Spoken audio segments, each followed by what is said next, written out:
The first thing every new ranger hears is that the Appalachian Mountains don't give warnings. They simply take people. Some disappear because they're careless. Some because they underestimate the weather. Some are found months later in places that make absolutely no sense. Then there are the reports that never leave the ranger station. Reports so strange they're locked away because nobody wants tourists reading them. I spent almost 11 years working as a backcountry park ranger in one of the oldest sections of the Appalachian Mountains, and before I quit, I witnessed something that still wakes me up in the middle of the night. This happened during late November, when most hikers had already gone home for the season. The mountains were nearly silent except for the wind scraping through dead hemlocks and the occasional call of a raven somewhere above the ridges. My shift started just before sunset when dispatch handed me a missing person report. A solo photographer named Evan Mercer had failed to return from an overnight hike along an old maintenance trail that hadn't been used officially for decades. The trail wasn't on modern maps anymore, but experienced locals still knew about it. The strange part wasn't that he was missing. It was where his last emergency GPS signal came from. According to dispatch, it originated nearly 6 miles beyond the end of the abandoned trail, inside an area that had no marked routes whatsoever. Even stranger, the signal appeared for exactly 23 seconds before vanishing forever. Search teams were scheduled for first light, but because daylight was already fading, and I was the closest ranger, I was told to drive to the old fire road and see if his vehicle was still parked there. It was. His truck sat alone beneath towering pines, lightly dusted with fresh snow. His backpack wasn't inside. Neither was his camera. The driver's door was locked, but something caught my attention immediately. Mud covered the side panels almost to the windows, as if he'd driven through a flooded creek, even though every road leading there had been completely dry for over a week. I circled the truck with my flashlight and noticed footprints leading away from it. One set belonged to heavy hiking boots. The other didn't. They looked almost human, except the stride was impossibly long, close to 8 feet between impressions, as though whatever made them had walked instead of run. I stared at them for several seconds before convincing myself melting snow had distorted the tracks. That's what I told myself anyway. I radioed dispatch, confirmed the vehicle, and started hiking the abandoned trail while there was still a little daylight left. The forest changed almost immediately. Normally you hear squirrels, woodpeckers, distant streams. That evening there was nothing. No insects. No birds. Even the wind seemed to stop once I passed an old rusted trail marker that had fallen into the leaves years earlier. About 40 minutes into the hike, I found the photographer's first clue. A camera lens cap rested perfectly upright in the middle of the trail. It wasn't dirty. It wasn't scratched. It looked as though someone had placed it there. Прошло всего пару лет. Преданность. Это чувство знакомо немногим, но их невозможно больше сломать. Ничем. Untouched snow. There were no return tracks. No signs of a struggle. Just footprints ending as though the man had stepped into thin air. I searched the surrounding woods with my flashlight, expecting to find where he'd wandered off. But every inch of snow beyond those final prints remained perfectly smooth. That's when I heard the whistle. 3 short notes drifting through the trees. It sounded exactly like the signal rangers used to locate one another during searches. I answered automatically with my own whistle. Seconds later, the exact same 3 notes came back, from a completely different direction. I froze. Then the whistle sounded again behind me. Rangers are trained never to imitate emergency whistles unless necessary, and absolutely never from multiple locations. Yet the sound kept moving through the forest in impossible ways. circling me without ever getting closer. I radioed dispatch, but all I heard was loud static mixed with what almost sounded like someone whispering beneath the interference. I couldn't make out the words. Then the radio shut itself off, despite showing a full battery only minutes earlier. Darkness settled over the trail faster than it should have. Thick fog rolled between the trees until my flashlight beam reached no farther than 20 feet. Every shadow looked like someone standing still. Every fallen log resembled a crouched figure waiting beside the trail. I decided to head back before conditions became dangerous. That's when I realized the trail behind Играют me no в longer компании. looked familiar. У всех друзей полно. The old А я stone шо? wall I passed earlier had vanished. А, на, долбоёб ебаный. Все, что я делаю, моя жизнь. Instead, Я I found a клоун. narrow path leading Я downhill. клоун. Вся моя жизнь Like you заключается в том, would чтобы have моему some зрителю было весело и certainty. интересно на моих трансляциях. I checked Чтобы он меня the обсуждал. The needle Чтобы я был в центре started внимания. pointing south. А вам нравится то, что в левой нижней части экрана? Вам нравится то, что там находится? Так, чисто интересно спросить. Мяу. Мяу. I had worked these mountains for over a decade, yet for the first time I felt completely lost. Then I saw a light moving between the trees below. At first I assumed it was another ranger with a headlamp. I called out. No answer. The light stopped moving. It remained perfectly still for nearly a minute before slowly rising higher into the darkness, far above where any person could stand. As it climbed, another light appeared beside it. Then another. Then another. 4 pale white lights hovered silently among the branches, forming a line that stretched deeper into the woods. They reminded me of hikers wearing headlamps, except they were suspended nearly 30 feet above the ground. Every instinct screamed at me not to follow them. I turned away and began walking uphill as fast as I could without running. Behind me, something started matching my footsteps. One step after mine. Every single time. When I stopped, it stopped. When I walked again, it walked again. I refused to look back, because every ranger knows that panic is what gets people killed in the wilderness. But after nearly 5 minutes of hearing those footsteps, curiosity overcame fear. I spun around with my flashlight raised. The trail behind me was empty. Nothing moved. Nothing breathed. Only fresh snow covered the ground, except for one detail that turned my blood cold. There was now only one set of footprints leading down the trail. Mine were gone. I stood there for what felt like several minutes, unable to convince myself that what I was seeing was real. The snow behind me was untouched, except for a single trail of bootprints, my own, stretching into the darkness. Every step I'd taken to reach that spot had somehow vanished, as though the mountain had erased my path while leaving only the directions it wanted me to travel. Training finally overpowered panic. I forced myself to breathe, marked a nearby tree with bright orange ranger tape, and continued uphill, determined to reach the fire road before the storm rolled in. After only 20 yards, I looked back to make sure the tape was still visible. It wasn't. The tree I'd tied it to had disappeared into the fog. I walked back to where it should have been, but there was no tape. No marked tree. Nothing but endless trunks standing shoulder to shoulder like silent spectators.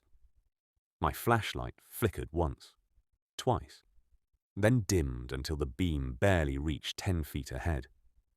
Just as I pulled fresh batteries from my pack, I heard something that made every hair on my neck stand straight up. Someone was walking through the forest ahead of me, slowly. Crunch, crunch, crunch. The footsteps were heavy, deliberate, and unmistakably human. Relief washed over me. "Park Ranger!" I shouted. "Call back if you can hear me!" The footsteps stopped immediately. Silence settled over the woods again. Then, in a calm voice, no more than 50 yards away, someone answered. "Ranger! Over here. It sounded exactly like Evan Mercer, the missing photographer. Dispatch had played me a recording from one of his previous emergency contacts before I left the station, so I recognized the voice instantly. I hurried toward it, weaving between thick hemlocks until I reached a narrow clearing where an old wooden cabin stood beneath the trees. My heart nearly stopped. The cabin wasn't on any park map.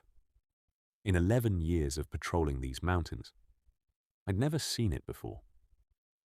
It leaned badly to one side, its windows boarded from the inside, its roof sagging beneath years of snow and moss.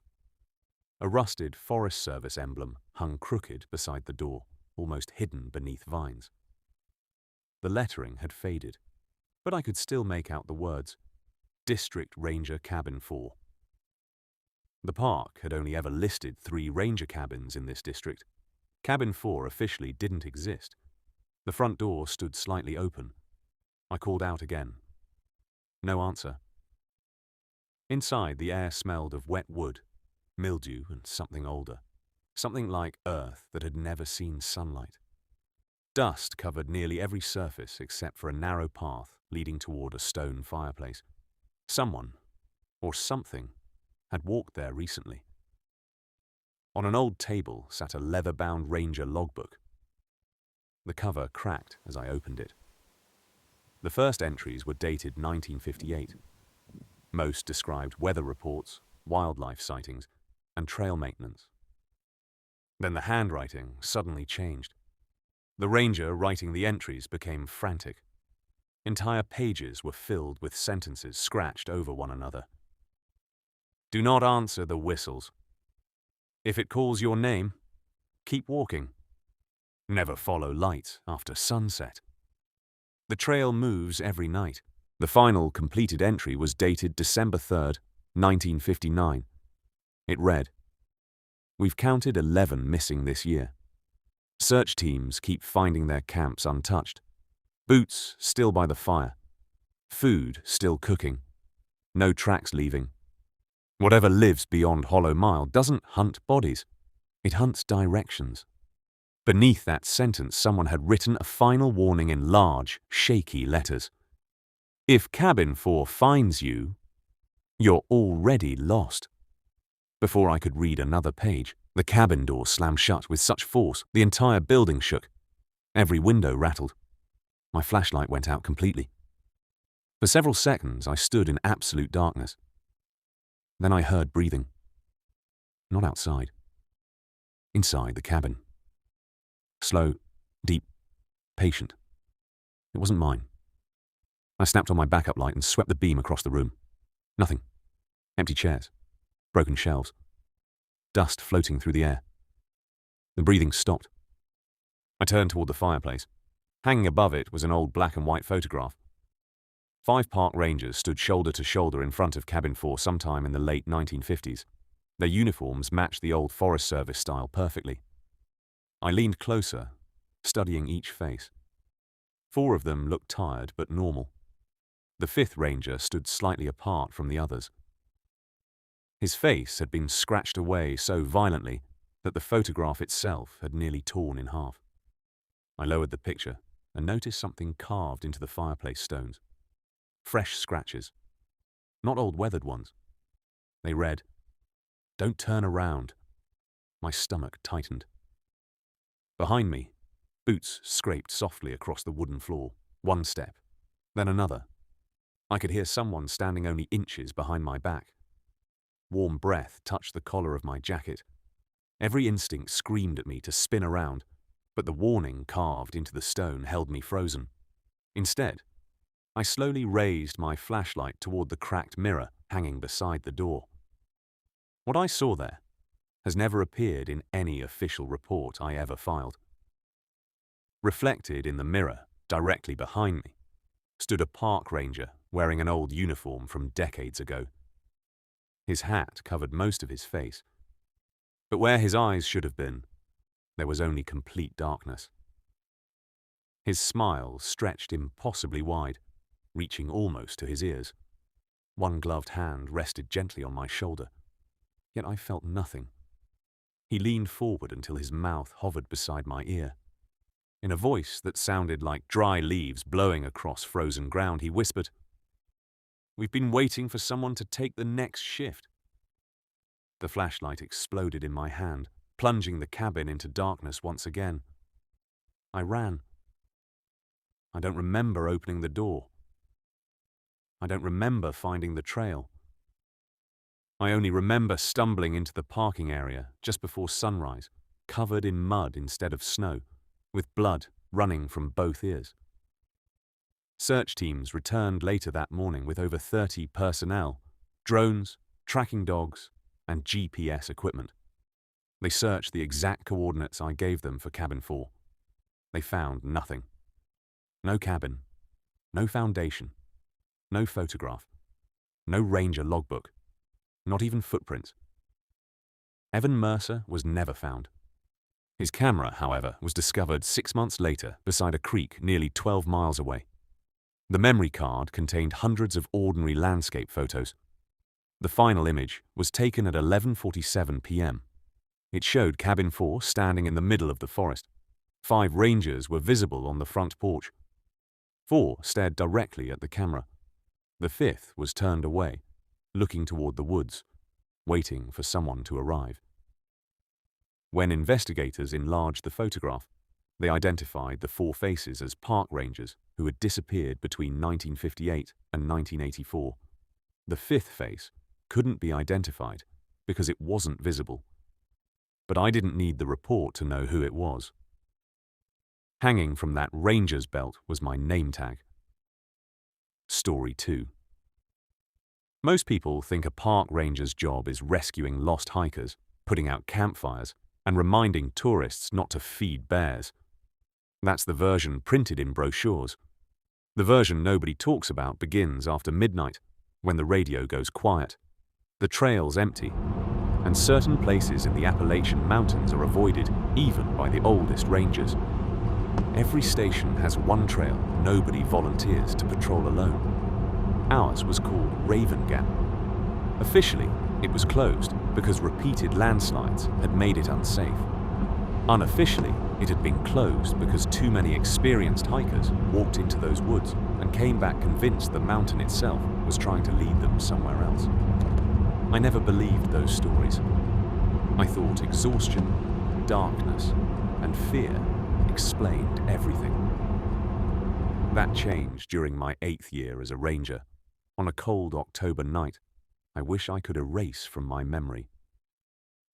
The call came just after 10:30 p.m. when a frantic father arrived at the visitor center claiming his 17-year-old son, Caleb, had disappeared less than 20 minutes earlier while they were photographing the autumn forest near the Raven Gap overlook. According to him, Caleb had stepped only a few yards off the trail to photograph what looked like an old stone bridge hidden below the ridge. The boy shouted once, and then he was simply gone. There were no screams afterward, no crashing through the brush, no sounds of someone running, just complete silence. The father kept repeating the same sentence through tears. He was right in front of me. Then he wasn't. Since I was the closest ranger on duty, I drove straight to the overlook while the search and rescue team assembled at headquarters. The parking lot was nearly empty, except for one pickup truck covered with damp autumn leaves.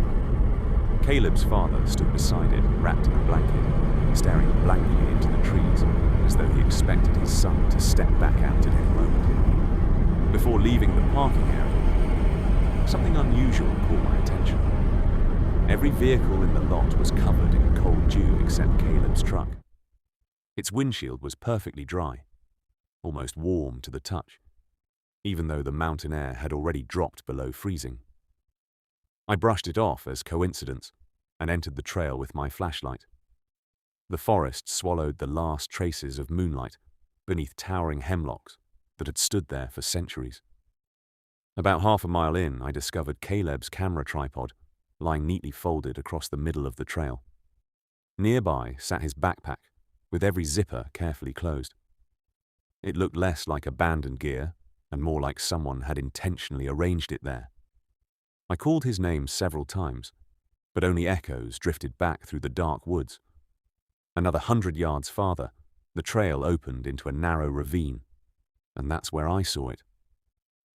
An enormous stone bridge stretched across the gap, its ancient grey stones covered in moss except for the centre path, which looked strangely clean despite years of neglect. I froze because I knew these trails better than almost anyone alive. I had patrolled Raven Gap for nearly 8 years, and there had never been a bridge in that location.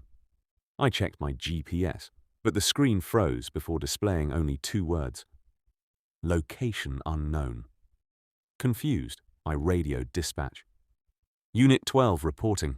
I've reached the bridge. Several seconds passed before the dispatcher answered in an unusually nervous voice. What bridge? I frowned. The old stone bridge at Raven Gap. Another long silence followed before dispatch replied quietly, "There isn't a bridge on Raven Gap." Before I could answer, the transmission dissolved into violent static. Beneath the crackling noise, I heard another voice whisper only 2 words: "Don't cross." Then the radio died completely. At that exact moment, a freezing wind swept through the ravine. Dry leaves skidded across the stones until they reached the center of the bridge, where every single leaf stopped as though striking an invisible wall before dropping straight downward into the darkness below. I stepped closer and listened. At first, I thought I heard running water beneath the bridge, but the sound slowly changed into footsteps. Slow, heavy, deliberate. Someone, or something, was climbing from underneath the bridge. I aimed my flashlight over the edge. Instead of rocks or a creek, there was only absolute darkness. The beam simply disappeared below the bridge, as though there were no bottom at all. The footsteps stopped. Silence returned. Then a pale hand slowly wrapped around the far side of the bridge. It looked almost human until it continued rising higher than any arm should. The fingers were impossibly long, with joints bending in unnatural directions. A second hand appeared several feet away, then a third farther down the bridge, each gripping the stone with slow, patient movements. Whatever was climbing wasn't using feet at all. My instinct screamed for me to run. I stepped backward without taking my eyes off the bridge. Then someone whispered my name directly behind me. The voice sounded exactly like Caleb's. "Ranger!" I spun around. Standing roughly 20 yards up the trail was the missing teenager. His hiking clothes were spotless. His flashlight still hung from his belt. His camera rested around his neck exactly as his father had described. He smiled weakly and slowly lifted one hand. "You found me," he said softly. Relief hit me for only a heartbeat before my flashlight drifted down to the ground between us. The dirt was soft from recent rain, perfect for leaving tracks. Yet there wasn't a single footprint leading to where Caleb stood. Then I noticed something even worse. Despite the freezing mountain air, despite the clouds of white breath pouring from my own mouth with every panicked inhale, Caleb wasn't breathing at all. I kept my flashlight fixed on Caleb, refusing to blink. Every survival instinct I had developed during years of patrolling the Appalachian backcountry was telling me the same thing. Something was terribly wrong. His face looked exactly as it had in the photograph his father had shown me at the visitor center, but there was no color in his skin, no frost collecting on his jacket, and no breath escaping his lips despite the freezing air. "Caleb," I called, trying to keep my voice steady. "Walk toward me, slowly." He smiled a little wider but didn't move. Instead, he tilted his head as though he were listening to someone standing behind me. Then he quietly said, "You're not supposed to look at me. You're supposed to look at the bridge." Before I could react, the heavy scraping sound returned from the ravine. I turned my flashlight toward the ancient stone bridge, and my stomach dropped. The 3 pale hands were gone. The bridge was empty. For one brief moment, I convinced myself I had imagined everything. Then I noticed the bridge itself had changed. It was longer than before. Much longer. The opposite side, which had been only 50 feet away, now disappeared into thick black fog. It looked as though the mountain had stretched while I wasn't watching. My radio suddenly burst back to life with violent static. Through the interference, I heard frantic voices shouting my call sign. "Unit 12! Respond immediately! GPS shows you're moving!" I grabbed the radio. "I'm standing still!" The dispatcher answered instantly. "No, you're not. You've been walking north for the last 6 minutes." My blood ran cold. I hadn't taken a single step. The radio cut out again before I could answer. When I looked back toward Caleb, he was gone. The trail was empty. Only the silence remained. Then I heard him laughing somewhere deep inside the forest. It wasn't loud. It wasn't even threatening. It sounded like the laugh of a normal teenage boy, except it kept coming from different directions every few seconds. Left. Right. Behind me. High above the trees. The mountain was throwing his voice around like an echo that refused to die. I backed away from the bridge until my shoulder struck something solid. Expecting a tree, I turned and nearly screamed. An old wooden sign stood behind me, where there had been nothing moments earlier. Carved into the weathered wood were faded words almost impossible to read. Ranger crossing, shift change ahead. Beneath it were dozens of names carved by hand. Some had dates beside them stretching back over 70 years. I recognized 3 immediately. They belonged to rangers whose disappearances were still discussed during training at the station. My flashlight drifted lower, and at the very bottom of the list, carved into fresh wood that still smelled of sap, was my own name. I stumbled backward, refusing to believe what I was seeing. Then every tree around the bridge began to creak at the same time. One after another, dark figures slowly stepped out from behind the trunks. At first, I thought they were hikers. Then I realized every one of them wore an old-style park ranger uniform from different decades. Some carried lanterns. Others held rusted radios. One still wore a campaign hat nearly rotted away by time. None of them had visible faces. Their hats cast impossible shadows where their eyes should have been. Without speaking, they all turned toward the bridge, as though waiting for someone to cross. Then, together, they raised one arm and silently pointed at me. The ground beneath my boots vibrated. From somewhere inside the fog on the bridge came the slow sound of boots walking toward me. One step, then another. Each footfall echoed through the ravine like a hammer striking stone. I couldn't see whoever was approaching, but I could hear wet breathing between each step. The fog began to thin. A tall figure emerged wearing a spotless ranger uniform with a silver badge reflecting my flashlight. As it came closer, I realized the uniform wasn't old at all. It was the exact same model issued by our station that year. The figure stopped in the middle of the bridge. Its face remained hidden beneath the brim of its hat.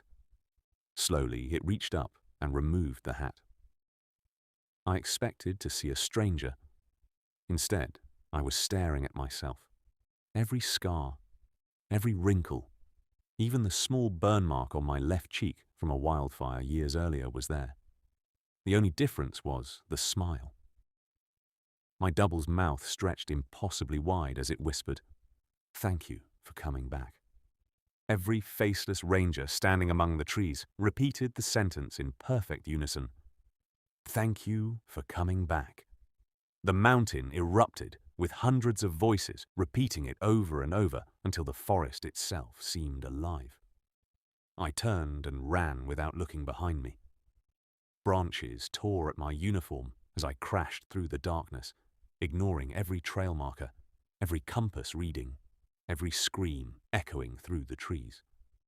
Just before dawn, I burst out onto the main road, where another ranger found me collapsed beside my patrol truck. search and rescue teams immediately returned to Raven Gap. They found Caleb's backpack, his tripod, and his camera exactly where I had described. But there was no stone bridge, no ravine, no wooden sign. The trail ended at a solid wall of untouched forest. Caleb was never found. 3 weeks later, investigators recovered his camera's memory card from inside the backpack. Every photograph showed ordinary autumn scenery until the final image. It had been taken at exactly 11:58 p.m. The picture showed the ancient stone bridge standing in thick fog. On the far side stood a line of silent park rangers facing the camera. There were 12 of them. 11 wore uniforms from different decades. The 12th wore my uniform, and he was smiling directly at the lens. Story 3. The oldest ranger at our station had one rule he repeated every October without fail. If you ever find a trail marker with the number 13 carved into it, turn around immediately because Trail 13 doesn't exist anymore. Everyone laughed whenever he said it because the official park map ended at Trail 12, and the idea of a phantom trail sounded like another campfire story meant to scare rookies. I laughed too, until the night I found it. I had been a park ranger in the Appalachian Mountains for nearly 9 years, and nothing had ever happened that I couldn't explain with common sense. Bears wandered into campsites, hikers got lost, storms knocked out radios, and sometimes people simply panicked in the dark. Everything had a logical explanation.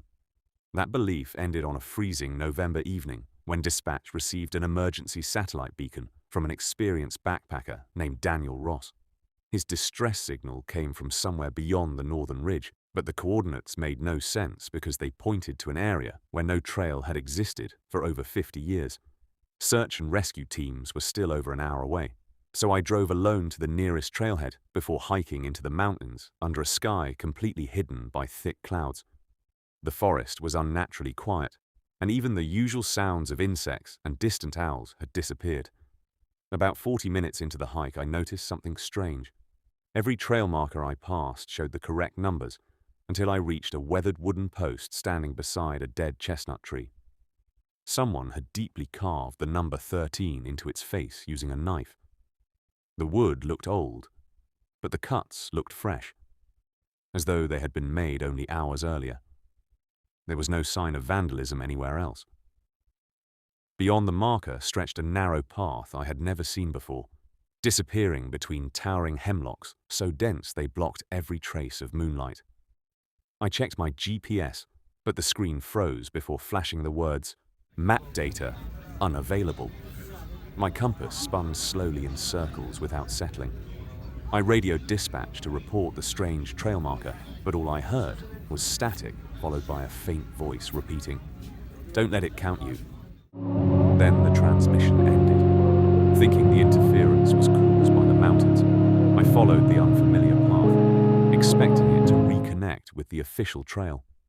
Instead, it grew narrower with every step until the branches brushed both of my shoulders. After another 15 minutes, I found Daniel's backpack sitting upright in the middle of the trail. His tent, sleeping bag, food, and emergency supplies were all neatly packed inside. The only thing missing was Daniel himself.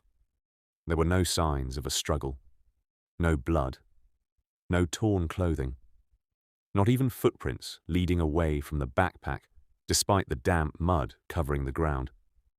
As I searched the surrounding woods with my flashlight, I began hearing a slow metallic clanging somewhere ahead, like an old church bell swaying in the wind. The sound echoed through the mountains every few seconds, but never seemed to get any closer. Eventually, the trees opened into a wide clearing, and there in the center stood a rusted iron watchtower I had never seen before. It looked decades older than any fire tower in the park, its stairs hanging crooked and several support beams twisted as though something unimaginably powerful had bent them by hand. Hanging from the top platform was an enormous bronze bell, blackened with age, gently swinging even though the air around me was perfectly still. Every time the bell moved, it produced the same deep metallic sound I had been following. As I stepped toward the tower, I noticed dozens of old ranger badges scattered across the ground beneath it, half buried in the dead leaves. Some were so rusted their names had disappeared, but others were still readable. Every badge belonged to park rangers, officially listed as missing over the past 70 years. My hands began shaking as I picked one up and brushed away the dirt. The date engraved beneath the badge matched the disappearance of Ranger Samuel Briggs in 1968, a case every ranger at our station still studied during training because neither he nor his patrol truck had ever been found. Suddenly, the bell rang once on its own. The sound rolled across the clearing with such force that birds exploded from distant trees nearly a mile away. Then it rang again. And again. Exactly 13 times.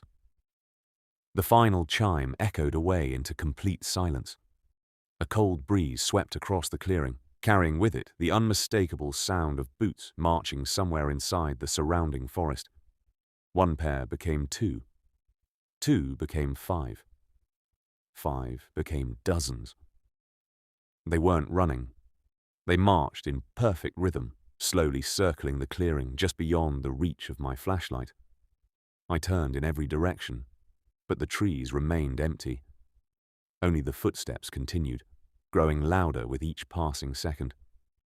Then every sound stopped at once. A voice, calm and clear, spoke from directly above me. "Ranger!" I slowly raised my flashlight toward the top of the rusted tower. Standing beside the old bell was a man wearing a faded Appalachian Park Ranger uniform from another era. His hat hid most of his face, but I could see enough to realize something was horribly wrong. His skin looked gray like weathered stone, his eyes reflected no light at all, and hanging from one hand was Daniel Ross's emergency beacon, still flashing its desperate red signal into the darkness. Then the old ranger smiled, lifted one finger toward the forest behind me, and quietly whispered, "You're already too late." I turned instinctively toward the trees and saw dozens of identical ranger uniforms silently stepping out of the darkness, all walking straight toward me without making a single sound. For a split second, I couldn't move. Dozens of figures in faded park ranger uniforms emerged from between the Appalachian pines, walking in perfect silence with their heads lowered. Their boots should have crunched across the dead leaves, but the forest remained unnaturally quiet. It was as if the mountain itself refused to let them make a sound. I raised my flashlight and swept the beam across the nearest figure. The uniform was decades out of date, stained with mud and moss, the leather belt cracked with age, and the silver badge still reflected the light. But where the ranger's face should have been, there was only complete darkness beneath the brim of the hat, a darkness so deep my flashlight seemed unable to reach it. I backed away until my shoulders hit the cold iron legs of the old watchtower. Above me, the ranger standing beside the bell hadn't moved. He simply watched, smiling as though he'd been expecting this moment for years. Then he lifted Daniel Ross's emergency beacon and switched it off. The flashing red light vanished, and the entire clearing seemed to become darker. At that exact moment, every faceless ranger stopped walking.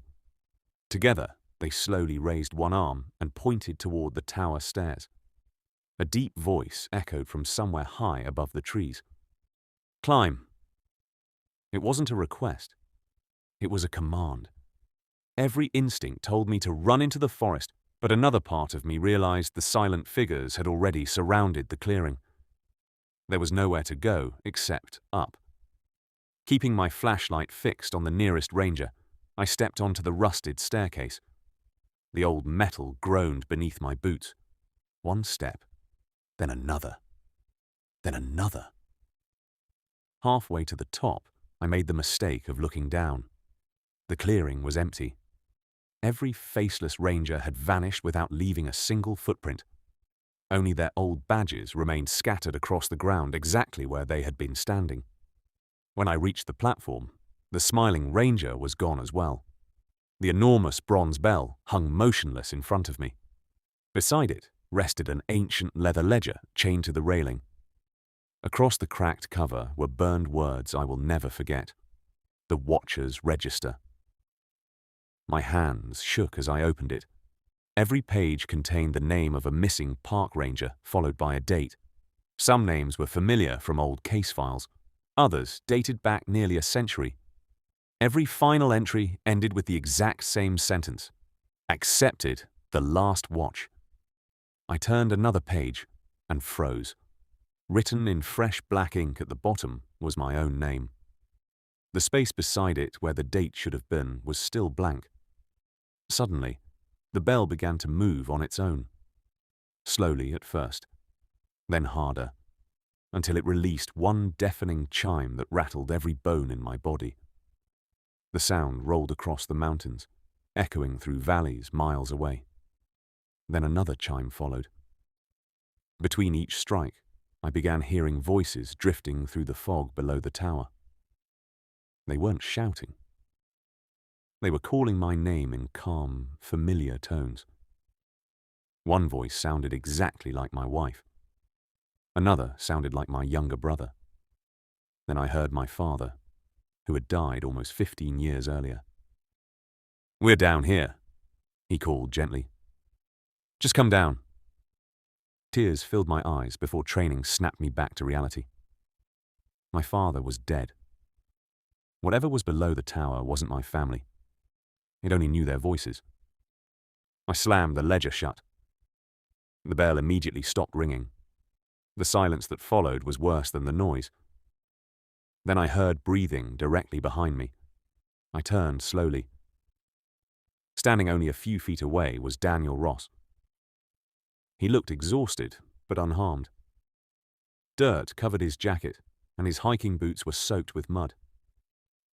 "Thank God," I whispered, stepping toward him. "I've been looking everywhere for you." Daniel didn't answer. Instead, he stared past me toward the bell. Without blinking, he quietly asked, "Do you know why they ring it?" I shook my head. He smiled sadly. "Every time the bell rings, someone replaces the last watcher." Before I could ask what he meant, Daniel slowly raised his right hand.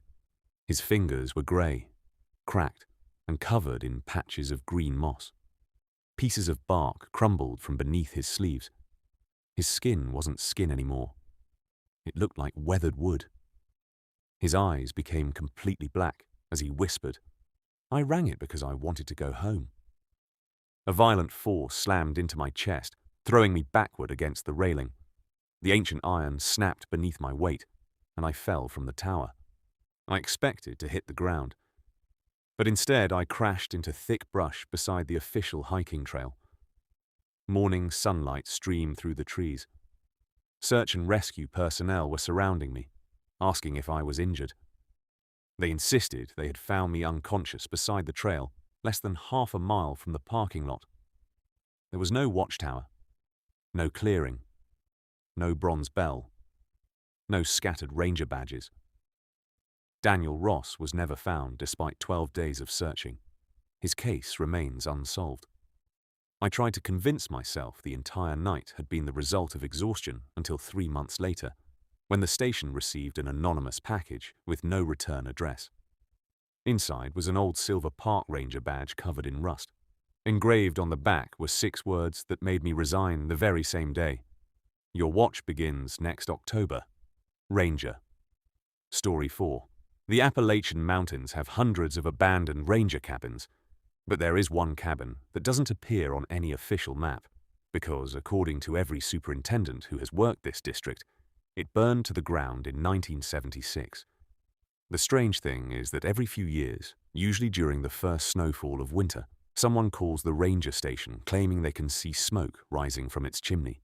Every report is dismissed as mistaken identity because there is no cabin left to find. I believed that too until the night I answered one of those calls myself. I had been working the night patrol for almost 10 years when dispatch received a panicked satellite phone call from 2 experienced backpackers camping near Blackbriar Ridge. They insisted they had found an old ranger cabin glowing with warm lantern light deep in the forest and had watched a uniformed ranger invite them inside. One of the hikers refused to enter, but his friend smiled, walked through the front door, and never came back out. By the time the remaining hiker reached an area with enough signal to contact us, nearly 2 hours had passed. Because a heavy snowstorm was moving into the mountains and the search team wouldn't arrive until dawn, I headed toward Blackbriar Ridge alone. The farther I drove, the thicker the snowfall became, until my headlights illuminated nothing except endless white flakes swirling between ancient hemlocks. I parked at the final gate and continued on foot, following the terrified hiker's GPS coordinates. About an hour later, I found him sitting against a tree, shivering uncontrollably with frost covering his beard. He grabbed my arm before I could speak and whispered, "Whatever you do, don't knock on the cabin door. It already knows you're coming." I tried calming him down, assuming shock had clouded his judgment, but when I asked where the cabin was, he simply pointed deeper into the forest and refused to look in that direction again. I continued alone until I noticed something impossible. Fresh smoke drifted through the trees, carrying the unmistakable smell of burning oak wood. The scent grew stronger with every step, until I reached a small clearing where an old log cabin stood, exactly as the hiker had described. Warm yellow light spilled through its windows, and thick smoke rose steadily from the stone chimney into the freezing night sky. Everything looked perfectly maintained. Firewood was stacked beside the porch. Snow had been swept from the steps. A lantern gently swayed beside the front door, even though there was no wind. The building looked occupied, yet every historical record insisted it had burned down 50 years earlier. As I climbed onto the porch, I noticed boot prints leading to the front door. One set belonged to the missing backpacker. The other prints were much older, strangely deep, and all pointed toward the cabin. None pointed away. Before I could knock, the wooden door slowly creaked open by itself. A middle-aged park ranger wearing a spotless uniform smiled warmly from inside. His badge looked decades out of date, but everything else about him seemed perfectly normal. "Long night," he said calmly. "Come inside. We've been expecting another ranger." His voice was friendly enough that, for a moment, I almost stepped across the threshold. Then my flashlight drifted toward the wall behind him. Hanging beside the fireplace were dozens of old ranger hats, each with a silver nameplate attached beneath it. I recognized several names immediately. They belonged to rangers who had disappeared throughout the Appalachian Mountains over the last 60 years and were officially listed as missing in the National Park archives. My heart began pounding. The smiling ranger noticed where I was looking. "They all finished their shift," he said quietly. "One day, you'll understand." Before I could answer, I heard someone desperately pounding on a window at the back of the cabin. I rushed to the side and aimed my flashlight through the frosted glass. A terrified man was trapped inside, slamming both hands against the pane. It was the missing backpacker. His mouth moved frantically as if he was screaming for help, but not a single sound escaped. Then he looked past me, toward the smiling ranger standing in the doorway. Terror flooded his face. He shook his head violently and pointed toward the forest behind me. I turned instinctively. Every tree surrounding the clearing now had a park ranger standing beside it. They wore uniforms from different decades, their faces hidden beneath wide-brimmed hats dusted with snow. None of them moved. None of them spoke. They simply stood in complete silence, all facing the cabin, as though waiting for me to walk through the open door. I stood frozen on the snow-covered porch, with my hand gripping the flashlight so tightly my fingers had gone numb. The smiling ranger never blinked. He simply waited with one hand resting against the open door, as though he had all the time in the world. Behind the frosted window, the trapped backpacker pounded harder, his face twisted in absolute terror. His mouth kept forming the same two words over and over, but the thick glass swallowed every sound. Then something changed. His movements suddenly slowed. The panic disappeared from his expression, replaced by a calm smile almost identical to the one worn by the ranger in the doorway. He lowered his hands, stepped backward into the darkness of the cabin, and vanished from sight. At that exact moment, the ranger in front of me quietly said, "See, he finally accepted the warmth." A wave of icy air swept across the clearing, yet the firelight inside the cabin never flickered. Every faceless ranger standing among the trees slowly raised one lantern at the same time, filling the forest with dozens of dim golden lights. Their faces remained hidden beneath snow-covered hats, but I could feel them watching me. My radio suddenly crackled. "Unit 7, respond immediately." It was dispatch. Relief flooded through me until the dispatcher continued. "Whatever cabin you're looking at, do not go inside.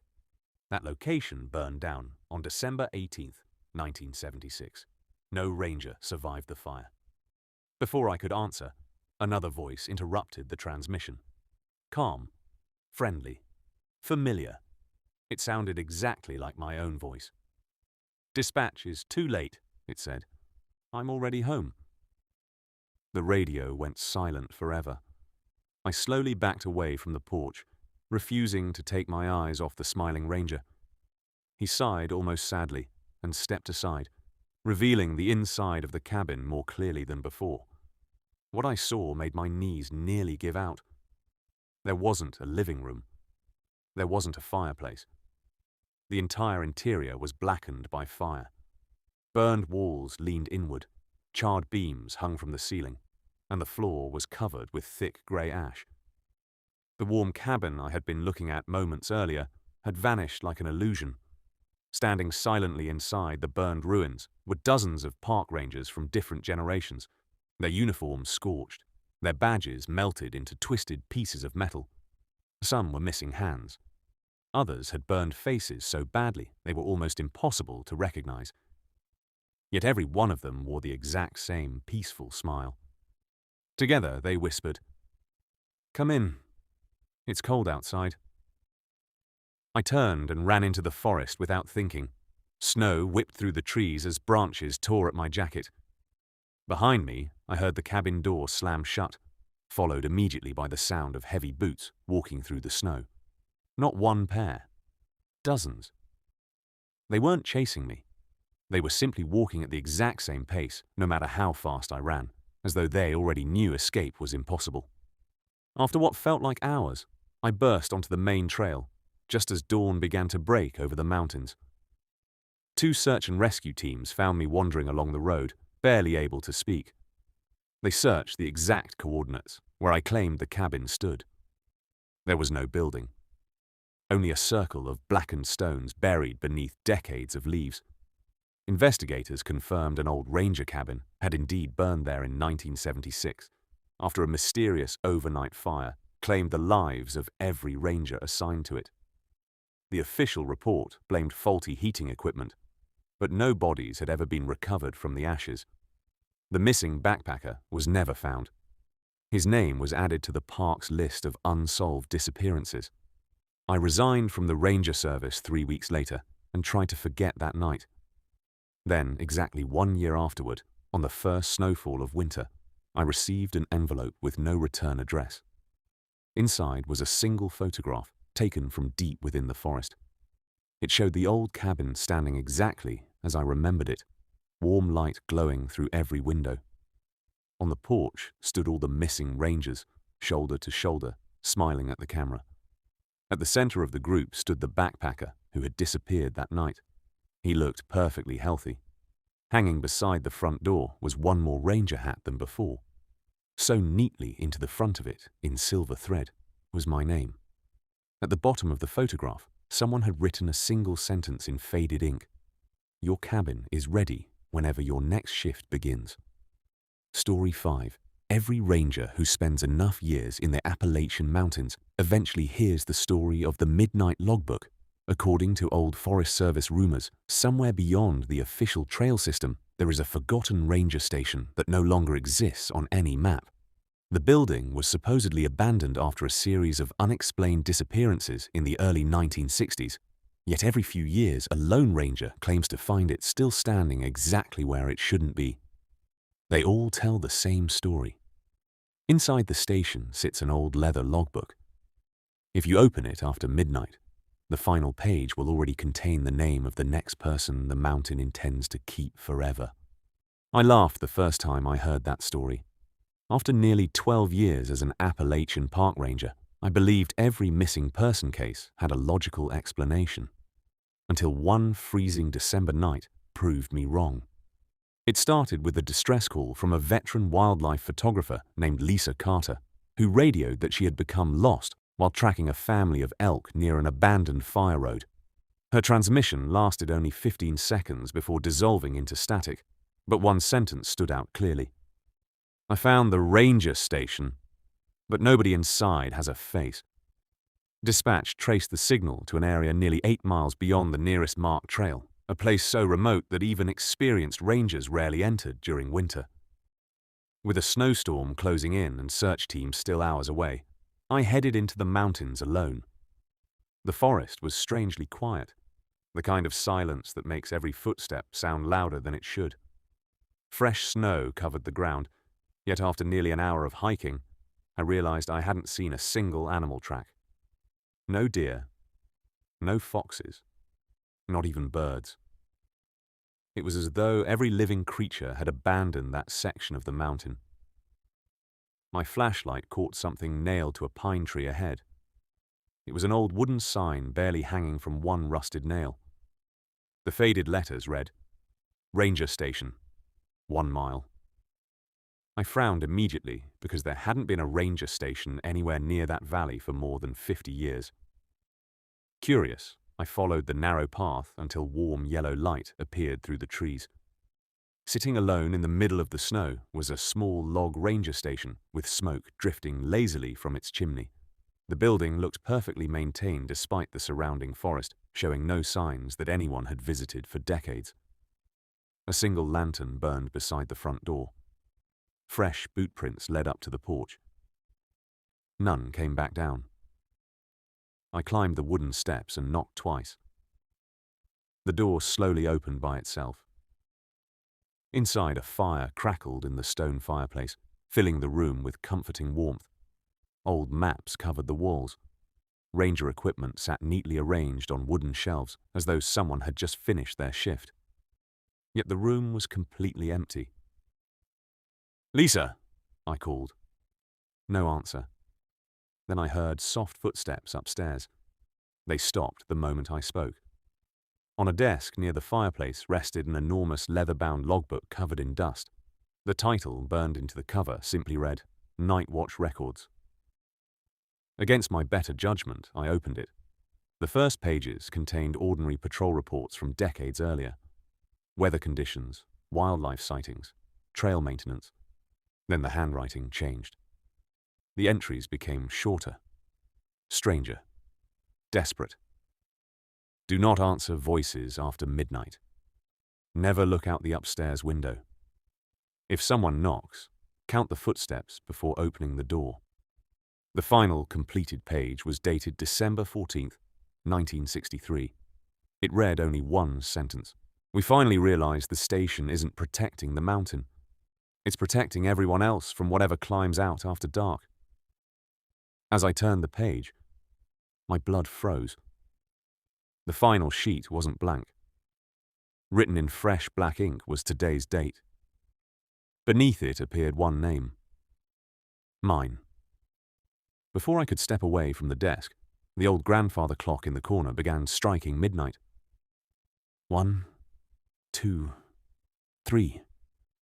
The sound echoed through the empty station until all 12 chimes had faded into silence. Then, from directly above my head, I heard slow footsteps crossing the second floor. They moved toward the staircase, one deliberate step at a time. The wooden boards groaned beneath a weight far heavier than any person should have been. I backed away from the stairs and raised my flashlight, just as a long shadow slowly stretched across the ceiling. Whatever was upstairs had reached the top of the staircase. and it had started walking down toward me. I couldn't bring myself to look away from the staircase. Every instinct told me to run through the front door, but my legs refused to move. The footsteps continued, slow and impossibly heavy, each one making the old ranger station shudder as though something enormous was descending from the second floor. The lantern beside the fireplace began to flicker, casting long shadows across the walls until the entire room seemed to twist and breathe. Then I saw the first boot appear on the staircase. It was an old Forest Service boot, cracked with age and covered in dried mud. Another step followed, then another. The figure came into view inch by inch, wearing a faded ranger uniform from decades ago, with a silver badge blackened by time. Its campaign hat hid its face completely. As it reached the bottom step, it stopped. The silence became so complete, I could hear my own heartbeat echoing inside my ears. Then the figure slowly lifted one gloved hand and pointed toward the upstairs hallway. A voice unlike anything I had ever heard whispered from beneath the hat. "She's still alive, if you're willing to trade places." Before I could answer, a terrified scream exploded from the second floor. It was Lisa. There was no mistaking it. She shouted my name and begged me not to leave her there. Without thinking, I rushed past the motionless ranger and climbed the stairs 2 at a time. The second floor stretched much farther than the building should have allowed. A hallway, lined with dozens of closed doors, disappeared into darkness, although from outside the station there had been room for only one small attic. Every door had a brass nameplate. As I walked past them, my flashlight revealed names I recognized from old missing person case files. Hikers, campers, photographers, and even several park rangers who had vanished over the last 70 years. From behind each door came faint sounds. Someone crying, someone whispering for help, someone knocking softly from the inside. Lisa's voice came from the final door at the end of the impossible hallway. I ran to it and threw it open. The room was empty, except for an old wooden chair facing a window. Snow drifted gently outside. Sitting on the chair was Lisa's camera. Its battery light was still blinking. As I picked it up, the camera screen turned on by itself and began playing the last recording she had made. The video showed Lisa entering the ranger station only minutes before I arrived. She searched the empty rooms exactly as I had. Then the recording captured a ranger walking slowly down the stairs. His face remained hidden beneath his hat. Lisa turned to run, but the camera slipped toward an old mirror hanging beside the staircase. The reflection made my blood freeze. The ranger wasn't reflected at all. Instead, the mirror showed me standing there in full uniform, smiling as I watched Lisa back away in terror. The recording ended with a loud knock and complete darkness. At that exact moment, someone knocked 3 times on the room's door behind me. I turned around. The hallway outside was empty. 3 more knocks echoed through the station, this time from every door at once. Hundreds of fists pounded from inside the rooms, desperate to get out. The walls trembled. The old ranger downstairs began laughing, a slow, dry laugh that echoed through the entire building. Then every voice behind the doors fell silent. A whisper drifted down the hallway. Midnight is over. The floor beneath my feet suddenly shook violently. Every door flew open at once. I didn't stay to see what came out. I sprinted toward the stairs, nearly falling as the building groaned around me. The ranger at the bottom was gone, but the front door stood wide open. I ran into the freezing night without looking back and didn't stop until sunrise, when another patrol found me collapsed beside the abandoned fire road. Search teams returned with me that afternoon. There was no ranger station anywhere in the valley. The only thing they found was a stone foundation buried beneath snow, confirming that a small ranger station had indeed burned down there in 1963 after every ranger assigned to it disappeared during a single winter night. Lisa Carter was never found. Her camera, however, remained in my evidence locker until the investigation ended. Months later, curiosity got the better of me, and I powered it on one last time. There were no landscape photographs left on the memory card. Every image had been replaced by a single picture taken inside the upstairs hallway. All the doors were open. Every missing ranger stood silently inside a doorway, staring toward the camera. At the very end of the hall stood one final figure, wearing my uniform. He wasn't looking at the camera. He was looking out through the station window, waiting for the next ranger to arrive before midnight. Story 6. During my first week as a senior Appalachian Park Ranger, the station chief handed me a thin manila folder stamped "Unresolved. Do not patrol alone after sunset." Inside was a single photograph of an abandoned wooden observation platform overlooking a valley known as Widow's Hollow. There were no reports of bear attacks, no records of violent crime, and no evidence of dangerous weather. Instead, every file described the same impossible event. Hikers who climbed the observation platform after dark would sometimes see another person already standing at the opposite end, silently looking into the valley. Most assumed it was another visitor until they reached the top and realized the platform was completely empty. Stranger still, several experienced rangers who investigated those reports later disappeared without leaving behind a single footprint. I dismissed the stories as superstition until an emergency call changed everything. Just before 9 p.m., dispatch received a frantic transmission from a volunteer trail worker named Michael Hayes. Between bursts of static, he shouted, "Something is following me from the platform. It keeps stopping whenever I stop." Then the radio went dead. His GPS signal froze near Widow's Hollow before vanishing entirely. Since I was already patrolling the southern district, I headed there alone while the search and rescue team prepared to follow. A cold fog had settled over the mountains by the time I reached the trailhead. The forest was unnaturally still. Even the wind seemed afraid to move through the towering pines. About 30 minutes into the hike, I discovered Michael's flashlight lying upright beside the trail, still switched on despite fresh batteries lasting only a few hours. A little farther ahead, I found his backpack, leaning neatly against a tree, with every zipper closed. His jacket was folded carefully on top of it, as though someone had packed his belongings before leaving. There were footprints leading away from the backpack, but after only 12 steps, they ended abruptly in soft mud that should have preserved every track. Beyond that point, the ground was perfectly smooth. I continued toward Widow's Hollow until the trees opened onto a narrow cliff overlooking a valley buried beneath thick white fog. The old observation platform stood exactly as it appeared in the photograph, its weathered boards creaking gently despite the complete absence of wind. As I stepped onto the platform, I noticed something that immediately made my stomach tighten.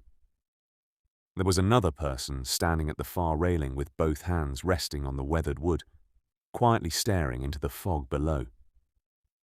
I called out, identifying myself as a park ranger, but the figure didn't respond. I started walking toward them, expecting to question a frightened hiker, yet with every step, the distance between us somehow stayed exactly the same. The platform wasn't very large, but no matter how far I walked, the figure remained just out of reach. Then, without turning around, it quietly spoke in a calm voice that sounded disturbingly familiar. "You're late." My pulse quickened because I recognized that voice immediately. It was my own. I stopped walking. The figure slowly tilted its head to one side before saying, "Come closer. I want to show you where the others are." At that exact moment, my radio exploded with static. Through the crackling noise, I heard dispatch shouting my name. "Do not approach anyone on the platform. We've just checked the old case files. Every missing ranger reported seeing themselves before they disappeared. Before I could answer, the transmission was drowned out by another voice speaking directly behind me. Don't listen to them. I spun around, but no one was standing there. When I turned back toward the railing, the figure was gone. The far end of the platform was empty. Then I noticed something carved deeply into the wooden boards beneath my boot. The message looked fresh, as though it had been cut only minutes earlier with a hunting knife. It read, "If you hear your own voice, do not look into the fog." My heart was still racing when a slow ripple moved across the white mist filling the valley below. It looked as though something unimaginably large was walking beneath the fog, circling the cliff in complete silence. The mist parted for only a second, and I caught the outline of dozens of motionless people standing shoulder to shoulder at the bottom of the valley. Every one of them wore a park ranger uniform from a different decade. Then, one by one, they slowly raised their heads, and every single face staring back at me was my own. My flashlight slipped from my hand and clattered across the weathered boards, but I couldn't take my eyes off the valley. Dozens of identical faces, my face, stared back through the rolling fog without blinking. Some wore modern ranger uniforms, while others stood in uniforms that hadn't been issued for decades. One had dried blood running down the front of his jacket. Another looked as though he had been submerged in water for years. A third wore a badge so rusted I could barely make out the park emblem. Yet every one of them smiled with the same slow, unsettling expression. Then, in perfect unison, they lifted one hand and silently pointed behind me. I felt a wave of cold crawl up my spine. The platform, which had been empty only seconds earlier, now echoed with the sound of slow footsteps. 1, 2, 3. The boards creaked under a heavy weight moving steadily toward me. I refused to turn around. The warning carved into the wood flashed through my mind. If you hear your own voice, do not look into the fog. But it said nothing about looking behind me. Before I could decide, someone whispered directly into my ear, "You finally made it back." I spun around. Standing only a few feet away was another park ranger wearing my exact uniform. Every patch, every scratch on the badge, even the small tear on my sleeve matched perfectly. He looked exactly like me, except his eyes were completely black. He smiled and held out my own service radio. "You've been missing for a long time," he said softly. My hand instinctively reached for my belt. My radio was gone. The one he was holding had my call sign written across the back. Suddenly, dispatch crackled through it. "Unit 12, respond. Search teams have reached Widow's Hollow." "We can't find you." My double slowly turned the volume down until the voices faded into silence. "They've been looking for you for 32 years, he whispered. "You just don't remember crossing the fog." My heart pounded so hard I thought it would burst.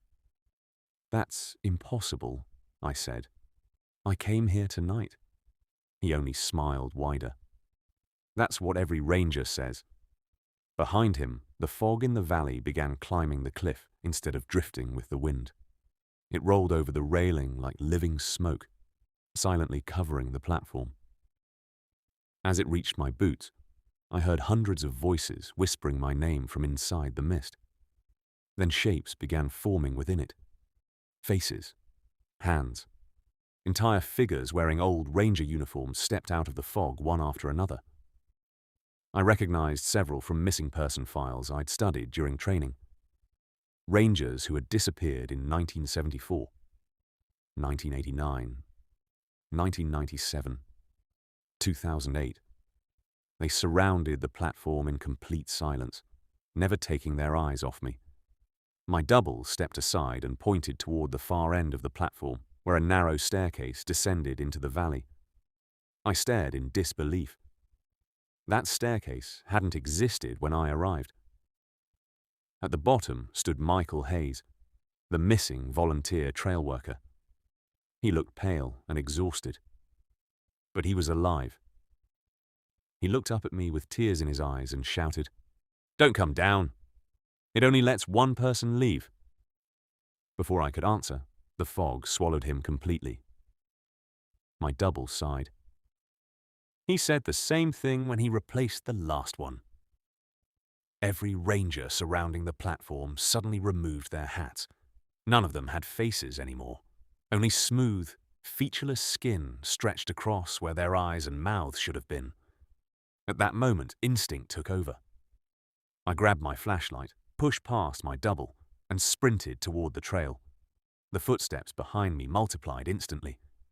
Dozens of boots pounded across the wooden platform, but when I glanced back, no one was there. The sounds chased me through the forest all night without ever getting closer or farther away. Just before sunrise, I burst onto the main trail where search and rescue teams found me collapsed beside Michael's abandoned backpack. They searched Widow's Hollow for 6 days. They found the observation platform exactly where I described it. But there were no extra staircases, no footprints, and no signs of anyone else. Michael Hayes was never found. I resigned from the Park Service the following spring and never returned to Widow's Hollow. 5 years later, a newly hired ranger mailed me a photograph taken during routine trail maintenance. It showed the old observation platform at sunset. Standing at the far railing was a lone ranger in full uniform, silently staring into the valley. When I enlarged the image, I recognized the face immediately. It wasn't one of the missing rangers. It wasn't Michael. It was me, older than I am now, smiling as though I had been waiting for the next ranger to arrive all along. Story 7. There was one radio call every Appalachian Park Ranger hoped they would never receive because it had never ended the same way twice. It was known simply as Signal 7. Officially, Signal 7 didn't exist in the Park Service radio handbook, yet every veteran ranger knew exactly what it meant.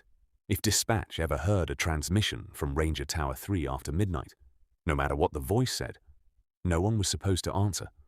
The tower had been abandoned since 1971 after an unexplained electrical fire destroyed the communications room and the ranger assigned there vanished without leaving behind so much as a boot print. Since then, the tower's radio had somehow continued transmitting a few nights every winter, even though there had been no electricity connected to it for over 50 years. Every ranger who ignored the warning and responded to those calls either resigned within weeks or disappeared completely.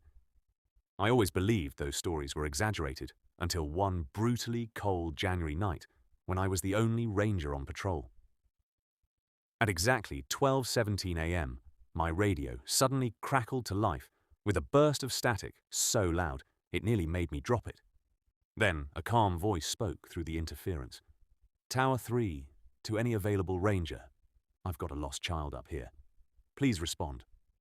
The transmission sounded perfectly normal, except for one detail. The voice belonged to Ranger Thomas Weaver, the man who had officially disappeared from that same tower in 1971. Dispatch answered immediately, ordering every ranger to ignore the call and remain where they were. But before anyone could switch channels, the voice returned. This time, it quietly said, "My name. You're the closest. Please hurry. She doesn't have much time." Against my better judgment, I checked the GPS coordinates attached to the signal. They matched the location of the abandoned fire tower exactly. Snow was beginning to fall heavily, and if there truly was a lost child somewhere near that mountain, waiting until sunrise wasn't an option. I drove as far as the forest road allowed before continuing on foot through knee-deep snow beneath towering spruce and hemlock trees. The forest felt unnaturally still. Even the wind had stopped. After nearly an hour of climbing the icy trail, I noticed something strange. Fresh footprints appeared ahead of me in the snow.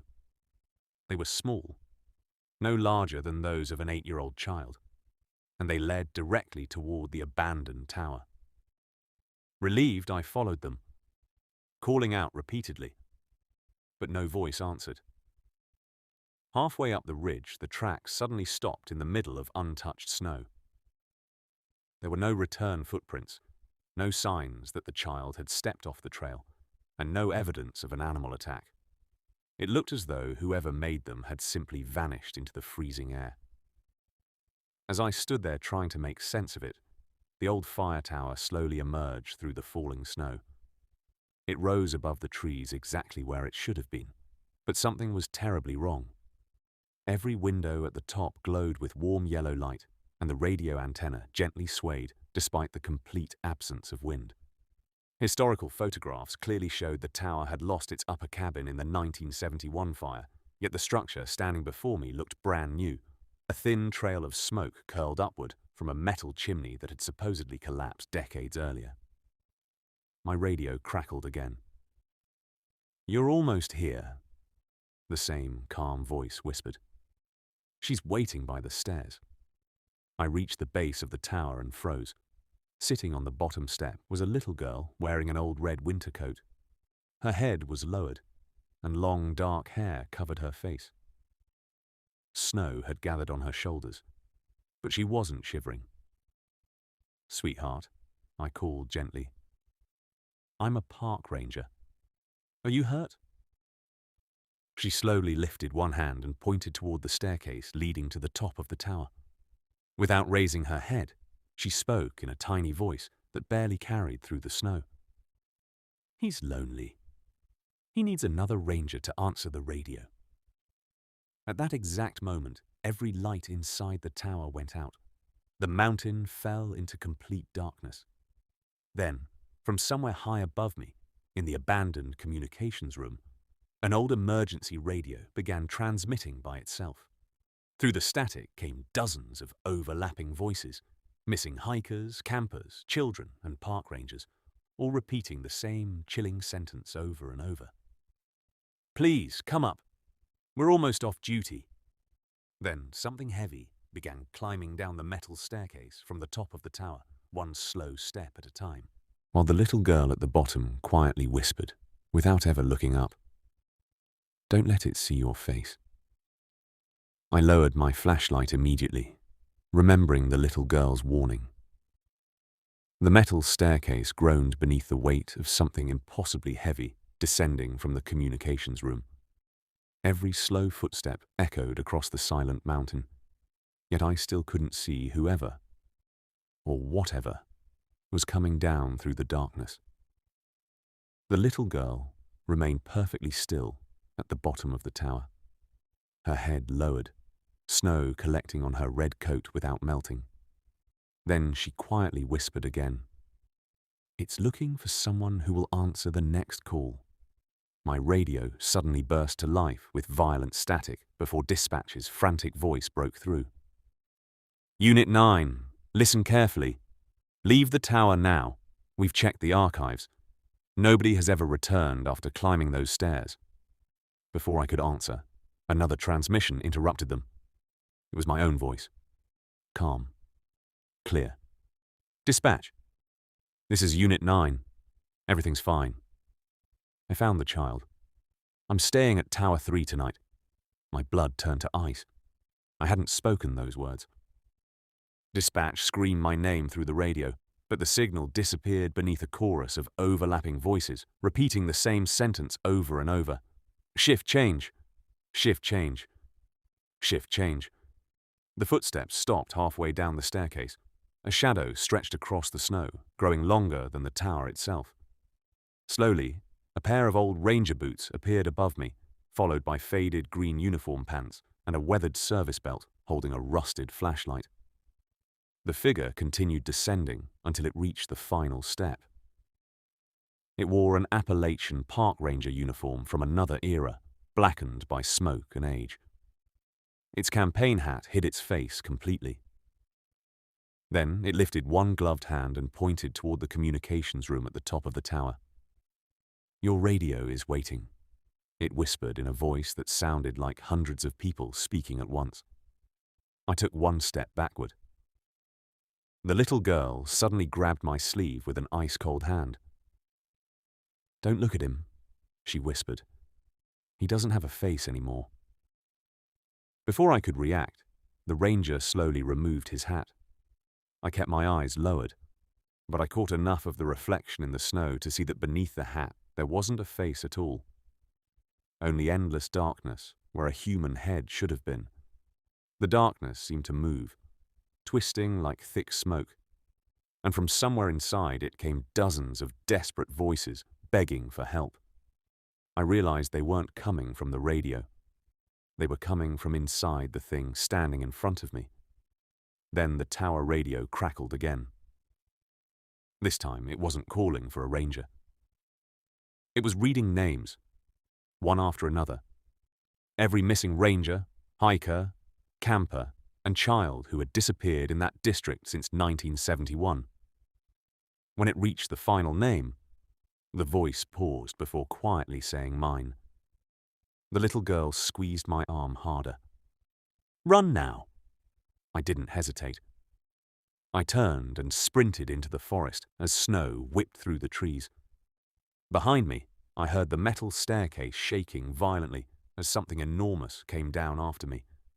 Every few seconds, my own voice echoed through the mountains, calling me to stop, promising I was safe, promising the search was over.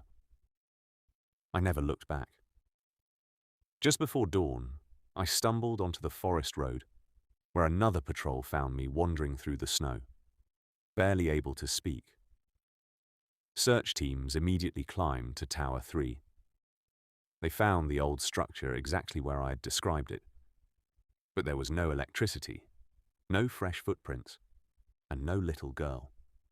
The communications room had been destroyed by fire decades earlier. Buried beneath the collapsed floor, investigators recovered an old reel-to-reel radio recording made on the night of the 1971 fire. As they played it back, every ranger in the room fell silent. The tape contained one final emergency transmission from Ranger Thomas Weaver. His terrified voice said, "Whatever answers this radio, don't answer it back. It learns your voice first. Then it waits until nobody remembers you're gone." I resigned from the Park Service before the following winter. 11 months later, during the first heavy snowfall of January, I was sitting alone at home when an old emergency radio I had turned in years earlier suddenly crackled to life on the shelf beside me. Through the static came a calm, familiar voice that made my heart stop. It was my own voice, speaking from somewhere deep inside the Appalachian Mountains. "Tower 3, to any available ranger. I've got a lost child up here. Please respond." Story 8. Every Appalachian Park Ranger eventually learns that maps can lie. Not because they're outdated, but because there are places in these mountains that seem to appear only when they want to be found. My supervisor used to keep a faded topographic map locked inside his desk, and every winter he would unfold it, stare at one particular spot for a few seconds, then lock it away again without saying a word. One night, after nearly 10 years of working as a backcountry ranger, I finally asked him what was so important about that location. He looked at me with an expression I'd never seen before and quietly said, "If you ever find a lake where no lake should exist, leave before you see your reflection." I laughed, assuming it was another old ranger legend designed to scare new recruits, but I stopped laughing 3 weeks later when dispatch received an emergency satellite beacon from a solo fisherman named Eric Nolan. His distress signal came from the exact coordinates my supervisor had guarded for years, a place where every official survey insisted there was nothing except dense forest. Since I was already patrolling the northern district and a blizzard was expected before dawn, I headed toward the signal alone. The hike took nearly 2 hours through steep ridges buried beneath fresh snow, and the deeper I traveled, the stranger the forest became. There were no animal tracks, no birds, no sound of flowing water, despite several streams marked on my map. Even the trees seemed unnaturally still, their branches frozen as though the mountain itself had stopped breathing. My GPS repeatedly lost signal. My compass drifted several degrees every few minutes, and the batteries in my flashlight began draining far faster than they should have.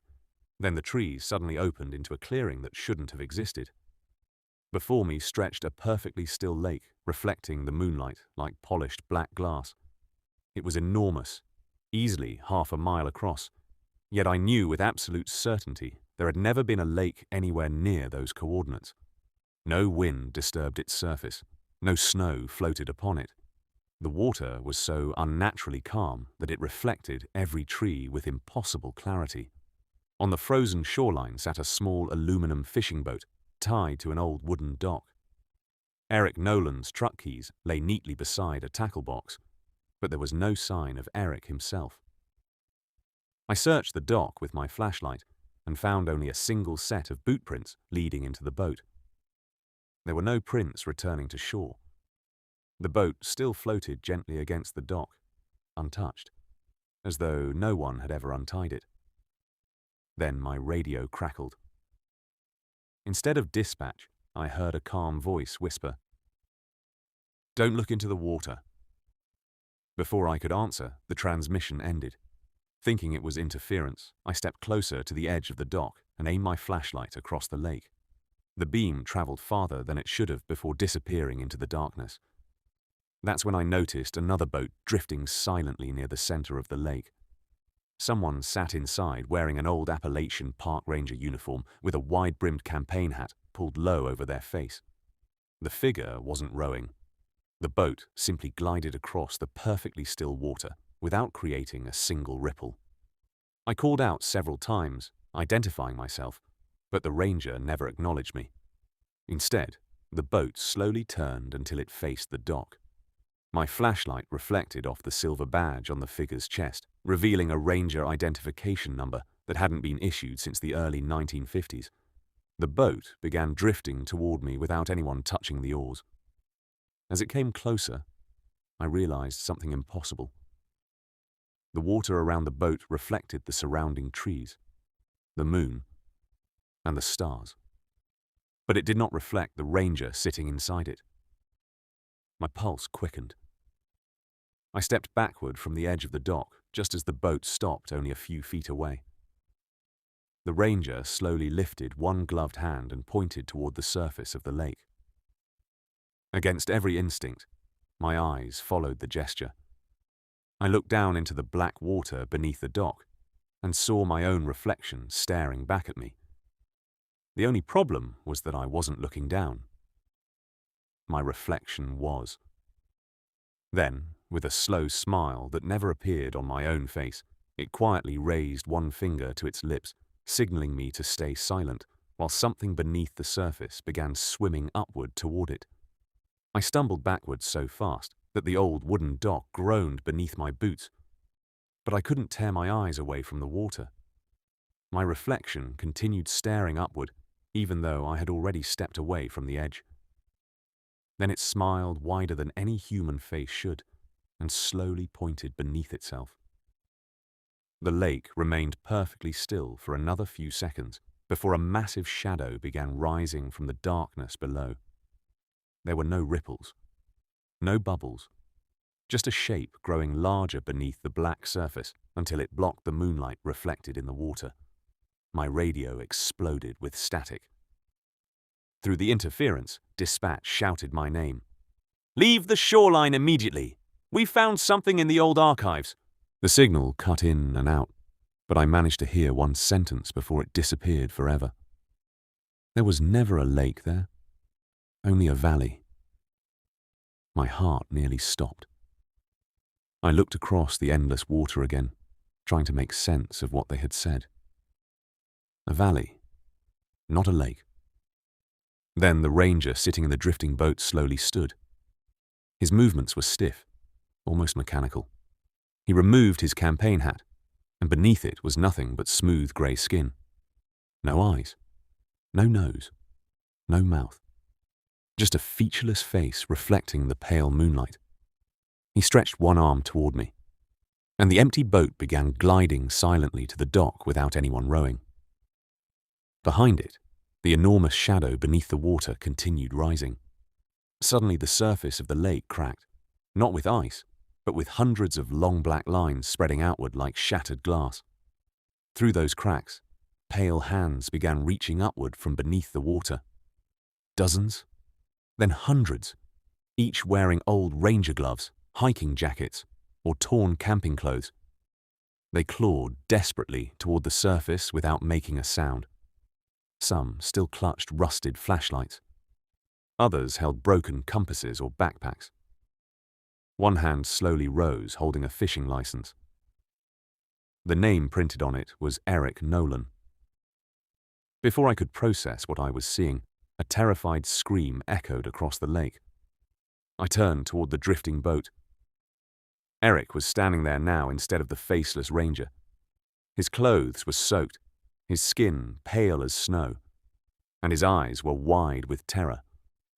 "Don't let it see your reflection," he shouted. "It's not the water. It's underneath." The moment those words left his mouth, dozens of pale hands grabbed him from below and dragged him backward into the black lake. He vanished without a splash. The boat continued drifting toward me, now completely empty again. I ran from the dock as fast as I could, crashing through the trees, while the mountain behind me remained unnaturally silent. After only a few hundred yards, I realized I could still hear gentle waves, even though the lake should have been far behind me. The sound stayed exactly the same no matter how far I ran. Then I noticed wet footprints appearing in the fresh snow beside mine. They weren't following me. They were matching my pace, one step at a time, as though someone invisible was running shoulder to shoulder with me. I refused to look down. Just before dawn, I burst onto the Forest Service road, where another ranger found me exhausted and nearly frozen. When I gave search teams the coordinates, they returned with drones, helicopters, and survey equipment. They found no lake, no dock, no fishing boat. The entire area was nothing but a frozen valley filled with pine trees, exactly as every map had always shown. Investigators later uncovered a forgotten report from 1954 describing a rescue operation after an earthquake caused an entire valley to collapse, burying a small ranger outpost and several campers beneath thousands of tons of earth. The report ended with one chilling sentence: "The valley should never fill with water again." I tried convincing myself the nightmare was over until several months later, when my patrol truck was being serviced. The mechanic called me into the garage and asked why there was standing water inside my side mirror. I looked closer. There wasn't any water. But reflected inside the mirror was the same black lake I had fled that night. The empty fishing boat floated quietly in the center, and standing on the dock was my own reflection. It smiled, raised one hand, and slowly waved me back.